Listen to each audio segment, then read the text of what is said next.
오늘 본문은 아수르와 블레셋의 멸망을 예언하는 내용입니다. 24절부터 27절까지는 아수르에 관해서, 그리고 28절 이하는 블레셋에 대하여 각각 그들의 멸망을 예언하고 있습니다. 이 당시 남유다가 처한 정치적, 사회적 배경이 어떤 것이었습니까?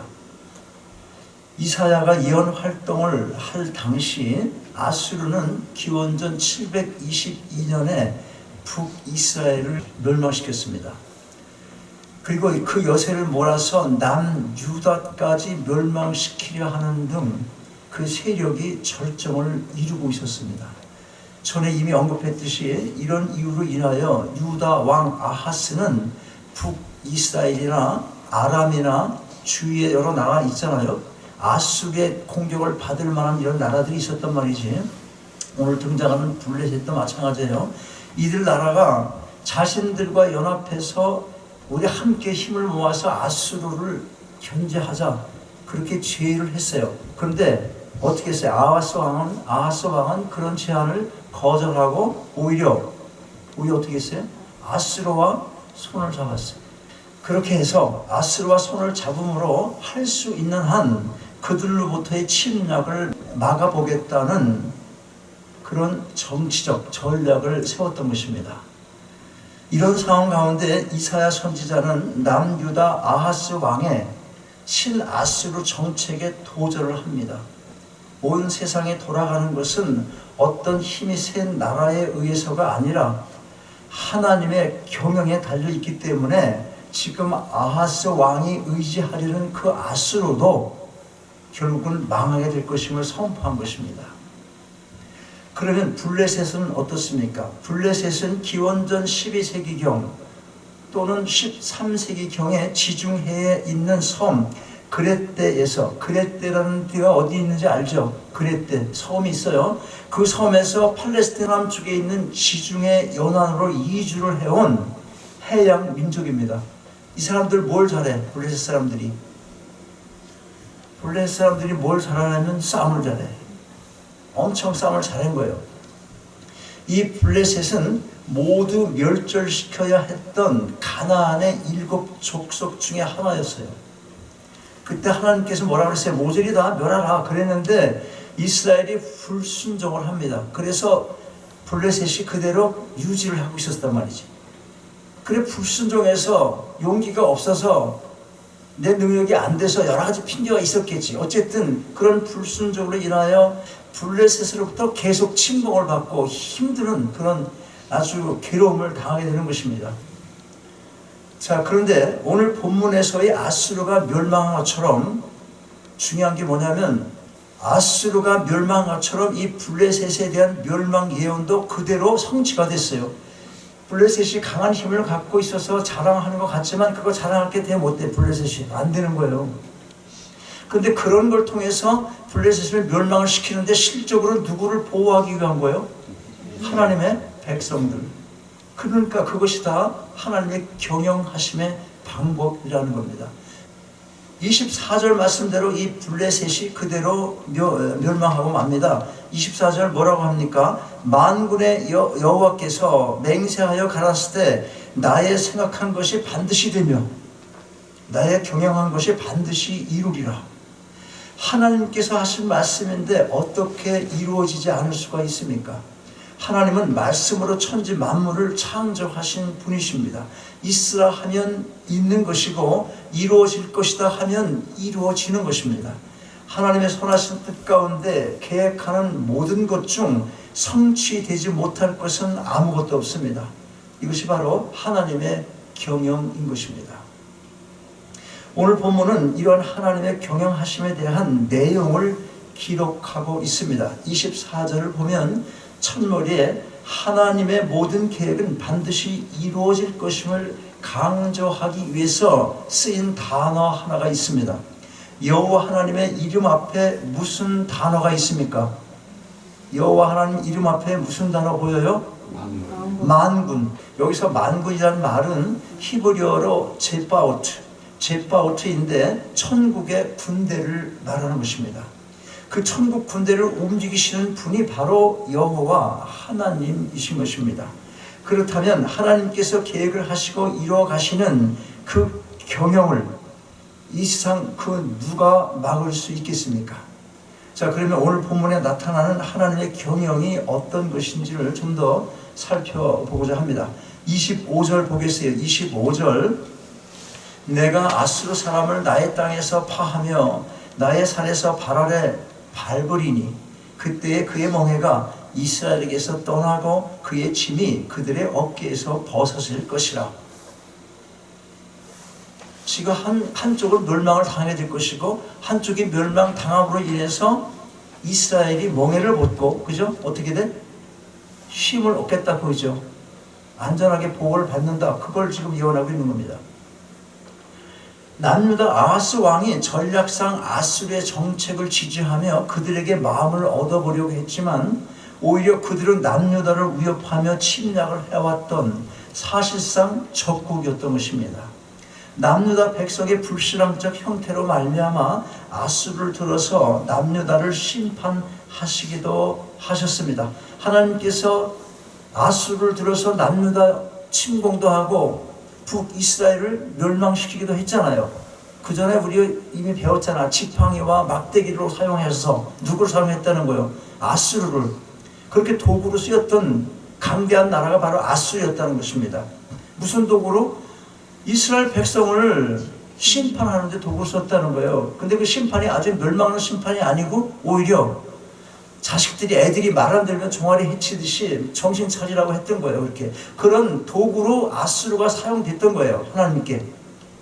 그런데 그것은 아수르가 하나님 보시기에 합당한 나라이기 때문이 아니라 그냥 단순하게 방망이와 같은 도구로 쓰신 것입니다.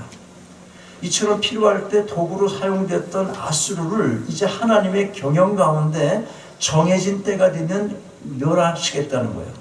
하나님의 때에 멸하시겠다. 그걸 말씀하는 겁니다.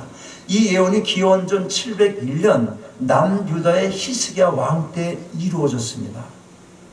그 당시 아수르의 사네립 왕이 그의 군대를 이끌고 예루살렘을 공격했습니다. 그때 만군의 여호와 하나님께서 천사를 보내어 그들을 철저하게 물리치셨습니다.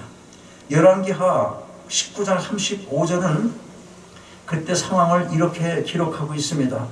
이 밤에 여호와의 사자가 나와서 아수르 진에서 군사 18만 5천을 친지라. 아침에 일찍이 일어나 보니 다 송장이 되었더라.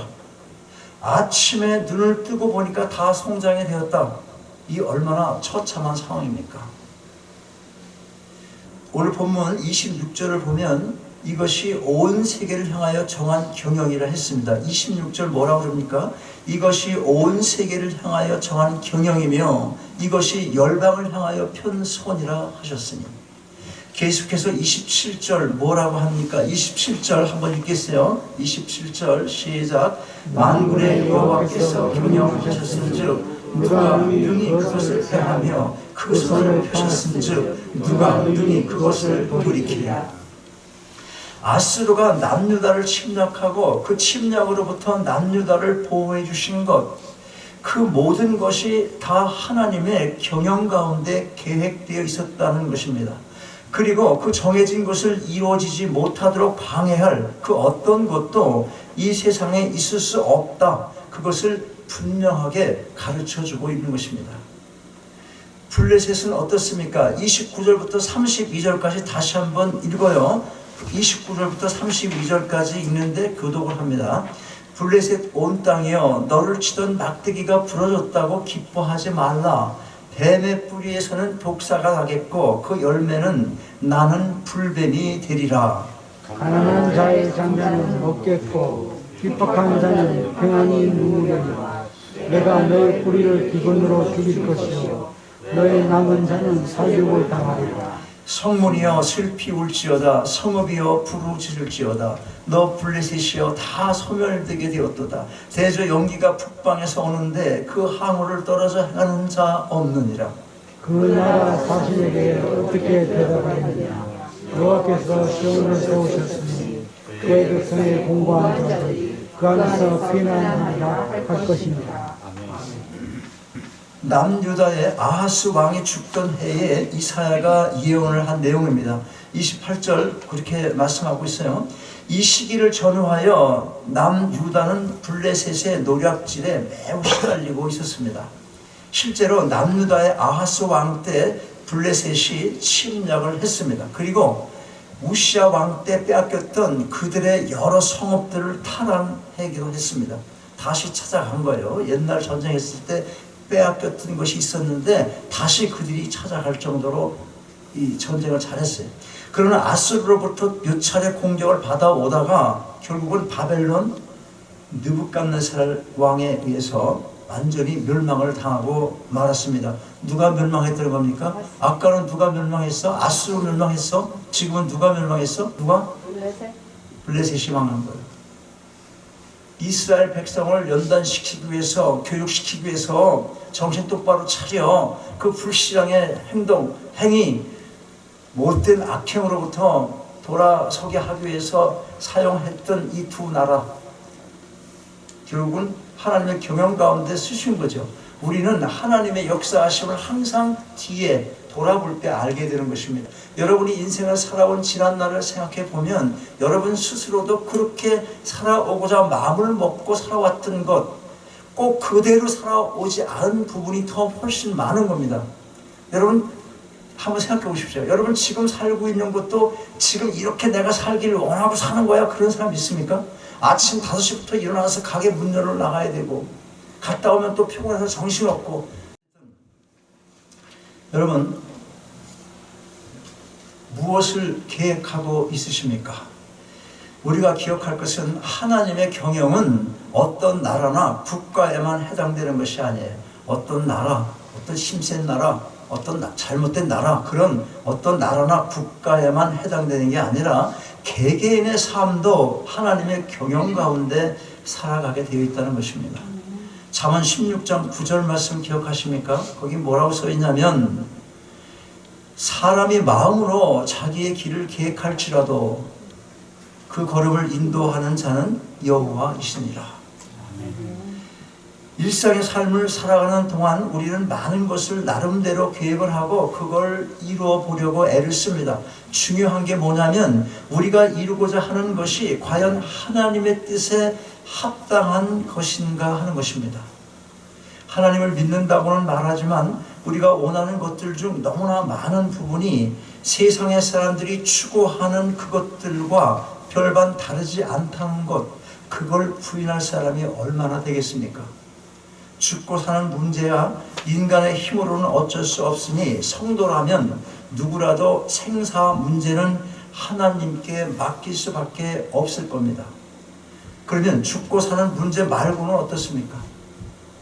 우리가 분명히 알 것이 뭐냐면 삶과 죽음의 문제뿐만이 아니라 일상의 소소한 삶의 영역 가운데 하나님보다는 세상 것에 가치를 두고 그 무엇인가를 의지하며 추구해서 무언가를 이루었다면, 그 추구했던 그 무언가를 이뤘다면 그걸 결코 성공이라고 할 수 없을 것입니다. 왜냐하면 성공했다고 생각한 그것이 하나님을 첫째로 둔 삶의 결과가 아니라면 바로 그 자체가 이미 하나님께 영광이 되지 못하기 때문에 그런 것입니다. 여러분 무엇을 일상 것을 많이 이루어서 부자가 되고 사업에 성공을 하고 자손이 번성하게 되고 다 됐는데 그 목적이 하나님의 영광을 위한 것이 아니라면 헛거라는 거예요. 성경적으로 정확히 엄밀하게 솔직하게 말하면 죄입니다. 죄. 여러분 착한 농부가 농사를 열심히 집니다. 남한테 거짓말 시킨 적도 없어요. 그래서 우리 아버지 같은 분이 어떻게 지옥 갈 수 있단 말이야. 만약 그러면 하나님 이상하지. 이렇게 말할 정도로 법 없이 사는 옛날 분들, 그렇게 사시는 분들 얼마나 많습니까? 그러면 이 사람이 착한 겁니까? 선한 겁니까? 선한 겁니까? 착하게 사는 인생입니까? 고민되십니까? 여러분의 아버님이 그렇게 사셨어요? 성경은 얼마나 분명하게 말하는지 몰라. 죄인으로 사는 거예요. 죄인으로. 물론 농산물 그 자체는 악과 선이 없어요. 그건 일반 은총이니까, 열매니까. 근데 그분의 삶 자체는 죄인으로서의 삶을 사는 거란 말이지. 그런 삶을 살으라는 게 아닌 거예요. 기독교는. 분명히 우리가 왜 예수를 믿는지를 알아야 되는 겁니다. 간증을 듣다 보면 때때로 많은 것들을 오해하고 있는 경우가 있어요. 그걸 볼 수가 있습니다. 하나님께서 허락하지 않았는데 어떻게 내가 이처럼 성공할 수 있었겠는가 하는 겁니다. 많은 것을 이룬 사람이 간증을 하면 다 하나님께서 허락하셨어. 그래서 그걸 은혜라고 그러고 하나님께 영광을 돌린다고 다 말합니다. 간증 들어보셨잖아. 다 하나님의 뜻이 있었던 것이고 그분의 은혜로 이루어진 것이다. 그렇게 생각하는 겁니다. 그런 생각을 하며 자신의 신앙 양심이나 또는 어떤 편법이나 불법을 행하며 살아왔던 모든 과오를 합리화시키려고 하는 거예요. 하나님이 이게 잘못된 거라면 벌써 망하게 했겠지. 나 이렇게 잘 되게 한 거 보면 내가 전에 뭐 잘못하고 뭐 한 거 이게 다 하나님께서 다 역사하신 거지 뭐. 그러면서 그걸 다 합리화시켜버린다 이거예요. 그리고 하나님께 영광 이렇게 얘기하는 겁니다. 만약 이런 식으로 생각을 한다면 하나님을 믿지도 않는 세상 사람들이 잘 사는 경우가 훨씬 더 많은데 그렇다면 그건 어떻게 생각할 거냐는 거예요. 하나님이 저주를 하셔서 그 사람들을 잘 살게 만들었나? 똑같은 원리라면 하나님을 믿지 않지만 하나님은 모든 세상을 다 경영하시니까 그것도 하나님의 은혜 주셔서 그렇게 잘 사는 게 아닐까? 뭐 이런 식으로 접근할 수 있겠냐 하는 것입니다. 근데 자기가 그런 위치에 있지 않으면 뭐라고 하는 줄 알아요? 그거 언젠가 다 망해 이렇게 말하지. 자기가 적용될 때만 다 하나님의 은혜고 영광인 거지. 얼마나 인간이 못됐습니까? 그 인간이 누굽니까? 여러분 인간입니까? 아닙니까? 그러니까 바로 누구야? 나. 인정하기 싫은 거예요, 여러분 다. 여러분, 우리가 반드시 알 것이 뭐냐면 불신앙적 삶을 살면서 이루어 놓은 세상적인 성공은 그게 무엇이든 하나님의 경영 가운데 당신의 뜻을 이루어 가시는 과정에서 연단이나 혹은 심판을 위한 도구로 잠시 허락한 것일 뿐이라는 것입니다. 자, 여러분, 하나님은 어떤 나라나 민족을 심판하시기에 앞서서 죄가 관영할 때까지 기다리시기도 한다는 것, 우리가 그걸 기억할 필요가 있습니다. 그러나 죄를 더 짓도록, 그래서 죄가 관영하게 되도록 부추기시는 분은 결코 아니십니다. 그것은 하나님의 속성과 전혀 맞지 않습니다. 빨리 죄를 짓도록 해서 내가 벌을 주는 그 명분을 누구도 부정하지 못하게 그렇게 만들어야지. 이런 생각을 하면 이것은 사람이나 하는 사악한, 사람이나 생각하는 그런 사악한 것이지 하나님에게는 이런 사악성이 없으세요. 선하신 분이 어떻게 그런 생각을 합니까?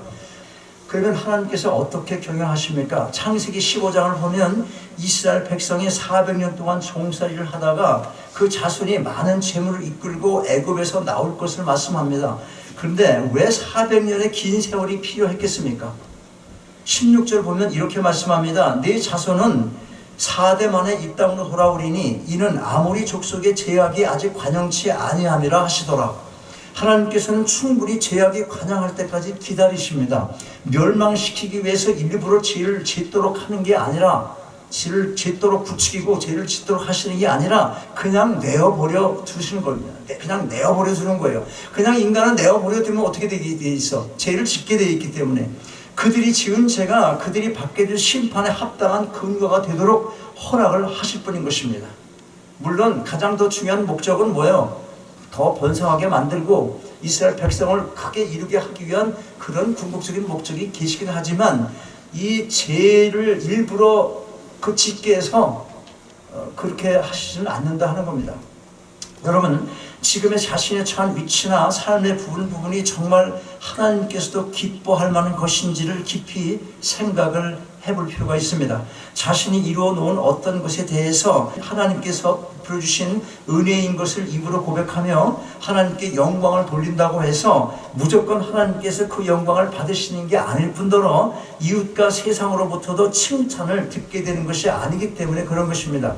날마다 우리 자신의 삶을 돌아봐야 할 이유가 여기에 있습니다. 자, 여러분 한번 생각해 보세요. 가령 착취에 가까운 고리대금업을 하면서 계속 부를 쌓는 사람이 그걸 하나님의 은혜로 알고 자신의 성공을 자랑하고 있다면 어떻겠습니까? 요즘 한국에서 발생하고 있는 문제들이 연일 보도되고 있는데, 가령 개발될 지역에 대한 정보를 미리 빼내서 엄청난 이익을 챙긴 사람이 마침 기독교인이라고 생각을 한번 해보세요. 근데 그 사람은 이게 다 은혜죠. 그러면서 하나님께 영광이라고 떠드는 거예요, 계속. 여러분 무슨 생각이 들 것 같습니까? 세상 사람들은 또 뭐라고 그럴 것 같아요?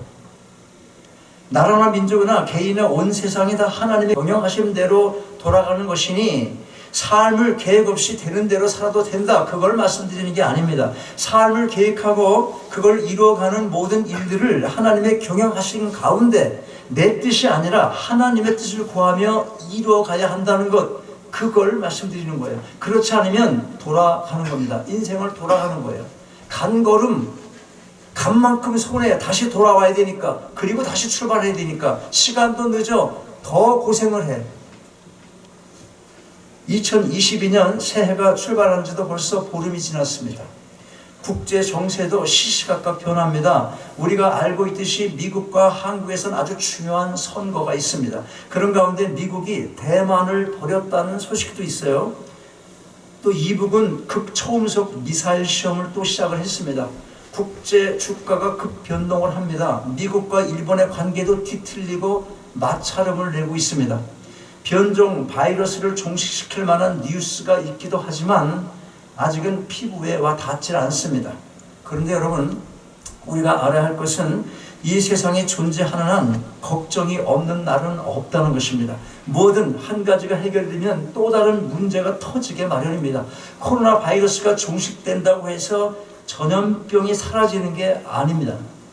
또한 강대국의 패권 싸움도 끝날 날이 없을 것이고, 신자이건 불신자이건 개개인의 삶 속에 찾아오는 각가지의 어려움도 그 끝이 결코 없을 것입니다. 누굴 바라보고 누굴 의지해야 합니까? 믿는 자가 바라보고 의지할 분은 오직 하나님 한 분뿐인 것입니다. 온 세상의 만물을 다스리며 역사를 움직이시는 하나님, 그분의 경영하심의 놀라운 섭리 가운데 2022년 올 한 해도 말씀에 의지하여 신실하게 살아가시는 여러분 모두가 다 되시기를 주님의 이름으로 축원합니다.